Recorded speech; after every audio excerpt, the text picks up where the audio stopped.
Alright, so this is the result of the collaboration with Joppe Peelen. Thanks to him, again, he was the initial inspiration why I started this whole thing, because initially I just made speakers and like ribbon tweeters, that's all I did. But then I saw his, headphone videos, and I can do a better job than that, surely. But now he's helping me again, because now he has a laser toy, which I don't, because I'm broke. It's like 2.6k euros or something. It's a big investment, but I'm making this video to show you what the result is by the collaboration. So I just have one hand to work with here. This is what it looks like. Come on, do you want to focus or not? Okay, it's focusing on my face, but you can sort of tell that these traces are tiny. They are 0.7 millimeters wide, and the distance between the traces is, I think it's 0.21 or something. I could never achieve this on my own. Of course, he didn't give these foils to me. So don't go bugging him, say, oh, can you make me full? You're gonna have to pay him to do it, and he will probably have you do it if you design the voice coil right, so he can just laser it. I'll actually try to show you at the end of this video how you can do it, so if you want to buy your own laser etched coils from him, you'll know what to send over to him, and he can give you a price on whatever he wants for it. But this is what it looks like. I am stoked. I'm gonna make 4 of these. I ordered 16 coils. And I'm making 4, and this is the first one. This is like the first attempt. So in reality, I can make, or like theoretically, I can make 16 drivers now, which is pretty good. But I'm not gonna do that. I don't know what I'm gonna do with the rest of the voice coils, but I'll just keep them. Maybe if someone wants to buy these drivers from me, someone else. Also, I don't either just give away these drivers. That's also like a collaboration thing I'm doing. I'm getting paid to do it, so don't bug me either. If you want drivers with these types of things, you're gonna have to pay me to do it, because I don't work for free. But I am cheap, so hit me up. All right, let me show you how to operate the tensioning rig or jig. You need a flat surface. Best place I want to do it. So you need a flat surface, flat hard surface. I'm using glass because I want to do this in my bed. It's very comfortable. You can do it at a desk. You don't have to use a glass. You can use a fucking table. It doesn't matter. Let me see if I can just angle it down slightly. See, you can see. All right. So here we have the. It's so difficult to show you. Well, here we have this. But the screws all are glued in with hot glue, as you can see. So they're just inserted from the bottom, and then they're glued in there, so they don't turn and they don't jiggle. That's what we need. So you take your frame, tensioning frame. So as you can see, the protrusions are on the top. You want to glue the foil to the bottom. It doesn't have to be tensioned. You're gonna hit a cap in terms of frequency tuning if you don't at least smooth it out before you put it on the tensioning rig, since it doesn't let you tension into infinity. What I use, I just spray some water on a flat surface like glass and put my 2-micron mylar down on it. Super easy, and then I just glue this on with a super thin layer of wood glue. Wood glue works really well for this actually. So that's what I've been doing. I've made like three membranes finished and glued to their frames in like the last 2 hours. This is such a quick process. It's a bit expensive, but like compared to the one I initially started out with, my own lamination and ink, I'm never going back to that. So I just bought the voice coils from Joppe, and then I'm laminating them. It is so much easier, and it's a much better investment, both in terms of quality and how advanced you can make it, as well as like ease of fabrication. All right, anyway, let's not get into that too much. So you don't really have to pinch holes at all if you have a really thin mylar. You can just let the screws do that themselves. So you align every screw like this on the foil, on the frame, and then you just pop it down. There we go.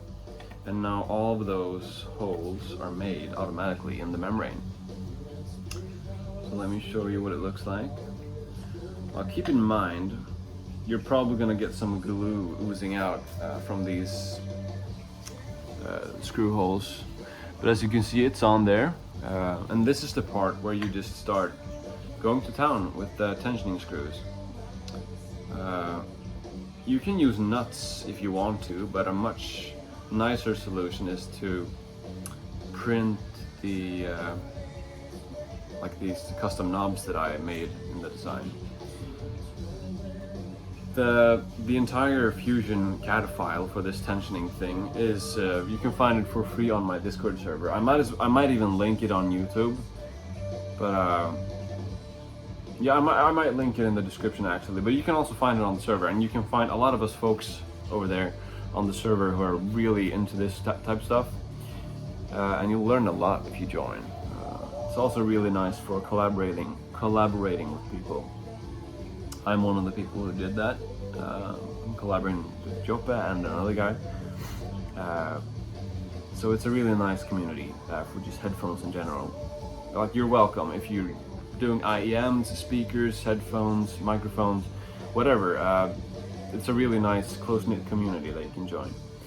So once you have gotten down the knobs just so they touch these protrusions on the hold on. As you can see, they're not pushing down on the frame yet. But what you want to do, as you can see, there are some slight wrinkles. What you want to do first is to tension each knob individually, just to get the wrinkles out. Not to tension it, but to get the wrinkles out so that it's flat. And once you've done that, let me see if I can do it quickly here. I was able to do it quite quickly on the other ones.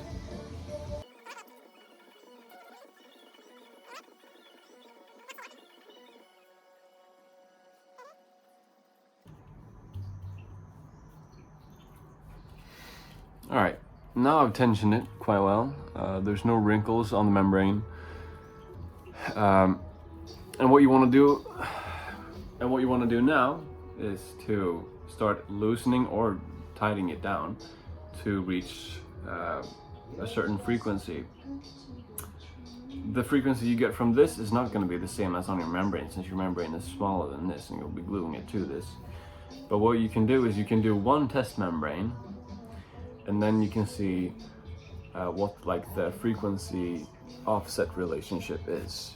And that, if you figure that out, like if you calibrate that, you can make your like your actual driver membrane frames have a super precise frequency, resonant frequency.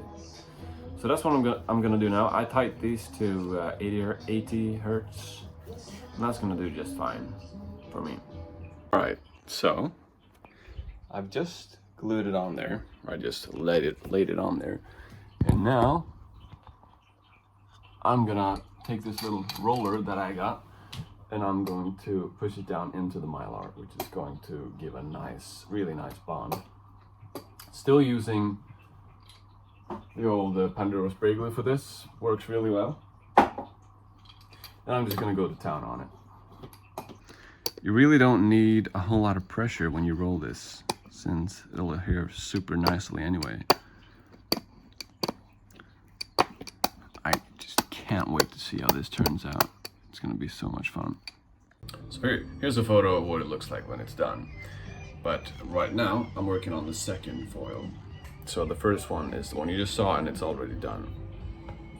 Alright, so now we're at the last part of the video where I'm going to show you how to make an etchable voice coil that you can send over to Joppe Peelen. I believe he will be posting this video on his own YouTube channel. Unless, maybe the sound, I mean the music that was in the background when I was speaking and I was recording myself, maybe that's copyrighted, I don't know, I don't care. But he might not post it because of that. Anyhow, So usually, as you've seen in all my videos so far, I always just have the voice coil uh, like this, or similar to this. And I don't have all these other parts that I hidden. You might ask, why do I have all this aluminum? Well, etching away this aluminum doesn't, it's not fast at all. It takes a lot of time. And this area alone, which is, by the way, going to be glued to the membrane, so it's not going to be moving, it's basically useless area. You can just keep the aluminum on there because it doesn't affect the drive performance at all. And it just makes etching a lot quicker, and time is money. So there you go. So what do you need to prepare to send this over to Joppe Peelen?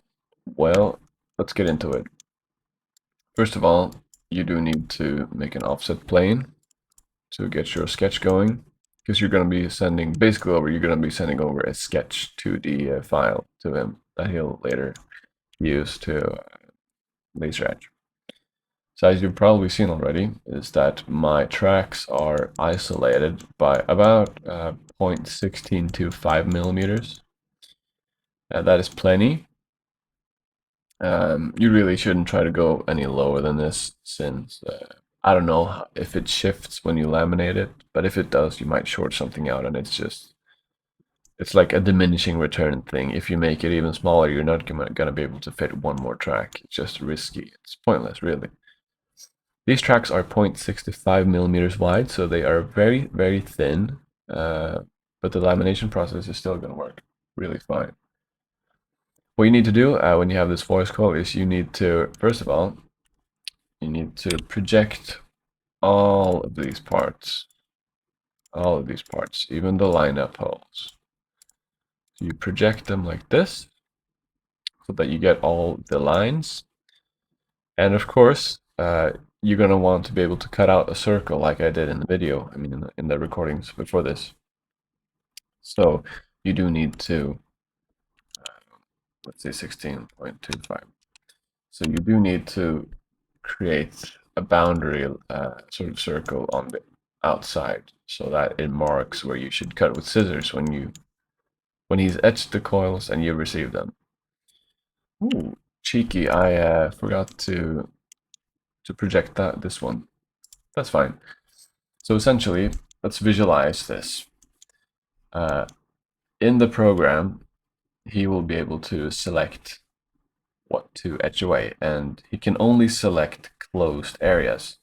So in my case, as you can see, when I highlight this area that we're going to etch away, you see how it also highlights all the isolation tracks that run between and outside the voice coil.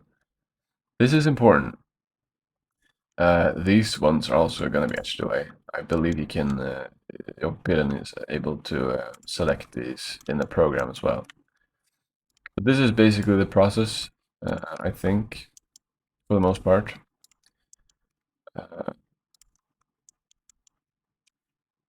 And once you've sent these to Joppe, he'll etch them for you. Of course, you're going to have to pay him, as I said earlier. It's not free. Nothing is free, unfortunately. I wish it was, though. But yeah, it's a really nice tool that he has, and it is definitely worth the money. Like 1,000,000,000% worth the money, because you can make such advanced voice calls with this. You can make much, much better voice calls than you can make with like any sort of like etch resist film method or anything. Because it's an amazing process, and I'm really grateful that Joppe Peelen was open to working with me. So yeah, once you've done that, as you can see, I visualized earlier what the laser is going to etch away. It's going to etch away all this, which is going to isolate the voice coil from all the other aluminum, and it's also going to etch away these empty areas between the tracks. So once you have this sketch, select it, and then right-click it and export as DXF. So what this is going to do, it's basically going to export this sketch as a 2D file, and you can send this to Joppe, and he'll etch it for you. Do keep in mind that I think Joppe will just etch it as it is. So you have to keep in mind that when it's etched like this on the on the the paper-backed aluminum that he uses. When you later transfer it to mylar, it's going to be flipped, so mirrored. So in other words, so keep that in mind.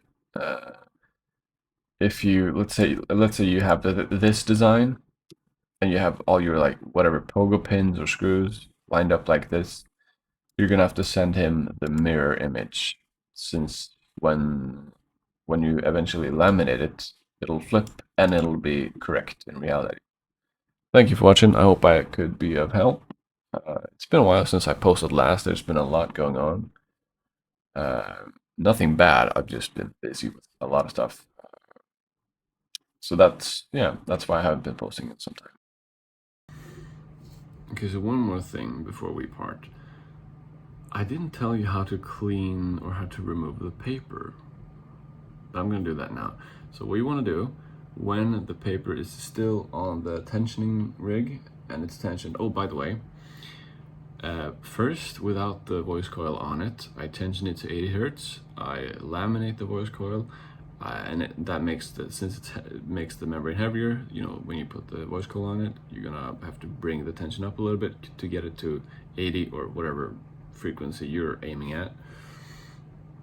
So you're gonna have to bring it up again, and then you want to create a little puddle of just regular tap water on the, like you're gonna put some drops of water on the paper, like actually let it soak for like 5-10 minutes, and it'll by itself start rising because it delaminates from the aluminum below it, because it's a water soluble glue that it uses to bond with the the paper to the aluminum.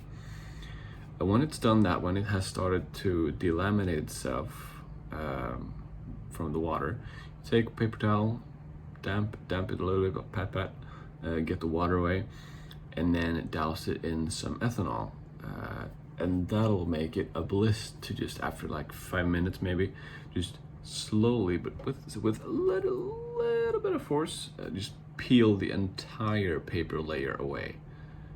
It's so satisfying. Like, it is insanely satisfying.